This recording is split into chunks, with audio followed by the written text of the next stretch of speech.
My name is Jadon Pendergrass. I'm Payton Pendergrass, and I play for Clovis Water Polo Club 16U.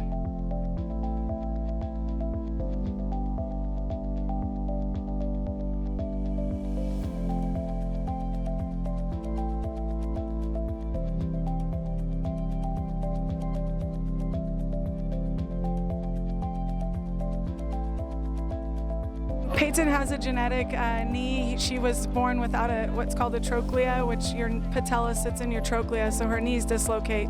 She had one surgery when she was 12, and that one failed, so she had a more in-depth surgery in Reno with the U.S. ski and snowboard surgeon, and he created a trochlea for her, so it's called a trochleoplasty, and she had 32 staples in her knee, and she battled through the physical therapy and continued to be a part of her team, did every lap everybody else did, even if it was just with her upper body, and then in the last 5 weeks has been back playing polo, and she'll be here competing with her team. And then JJ needed surgery. In February he came home from practice. His right arm was dead, and then through a series of events we had an MRI, and they found a cyst. It's called a syrinx in his spine. So it ran the length of his spine, which is caused by something called a Chiari malformation.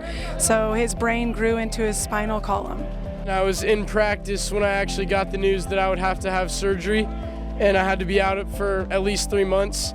And going into surgery, terrifying, I was scared, but the staff at Stanford was really helpful, walking me through it, talking to me, being kind and everything, Waking up, I just remember feeling so drowsy. The next few days in the ICU, I was watching games in Chicago for our Central Zone team for ODP. So I think one of the bigger goals for me was just kind of getting back, It was never really an option for me to not be able to get back. So just in general, water polo, but at the same time, being able to compete here at JOS has just been amazing. Watching your kids struggle and be in pain and going through difficult things is never easy, but I think that water polo developed a lot of grit and determination in them, and I think that has helped get them through this recovery process with their health issues. When you're in the recovery, it feels like a lot. You feel like you're never going to get back to it. But I took it step by step. I started with just swimming with no legs, barely bending my knee like this far. And then the first big milestone was probably just riding a bike. And then after that, it was swimming, flip turns, egg beatering very slowly, and then having my hands out at different levels. Just always fighting to get back. She is just such a positive person, and she takes everything in such strides that I knew she was going to be able to bounce back. Obviously a super hard road for her, not being able to be with her friends, not traveling as much, obviously puts a downer on things, but she has an amazing attitude, and she was able to bounce back, and we're so happy to have her for JOs this year. And with any injury on a team, I think that it kind of you take a small part of a team away and they're not quite who they are. And when Payton came back, and she's so positive, she's always smiling, she's always having a good attitude, that her presence back on the pool deck definitely lifted everybody up and pushed us through this last little part of summer. I hope she's remembered as a strong woman who persevered through the tough times and the adversity that she went through and everything. She pushed through that and had amazing perseverance. And just everyone is inspired by her story and the fact that she was able to bounce back and how incredible she is today.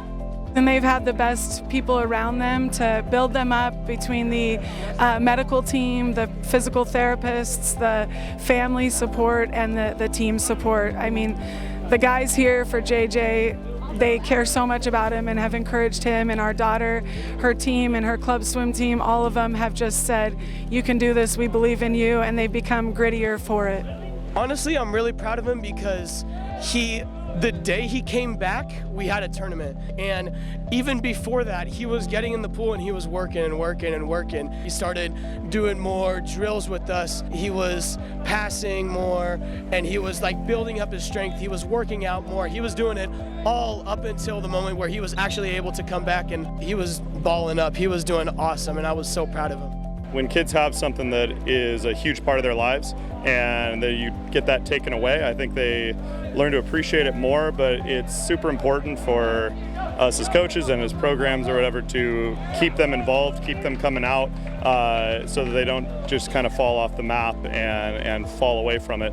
And that was big with JJ, just coming out to everything that we were doing, still being very much a part of it, was reffing some in practices, was like an extra coach on the bench, and just learned a lot, and just it's really just helped his polo IQ and just helped taking him to another level mentally. And now he's finally getting back to where he was physically as well, and so it's really fun to see. With his surgery that was very recent, just like also being scared, like am I ever going to be able to come back, and just like seeing him do it, like oh yeah, I will be able to do it. Eventually it's going to happen. She's probably one of the toughest girls that I know. She struggled for a long time, and just being able to see her not stop, be determined to compete and all that stuff has really been encouraging to me.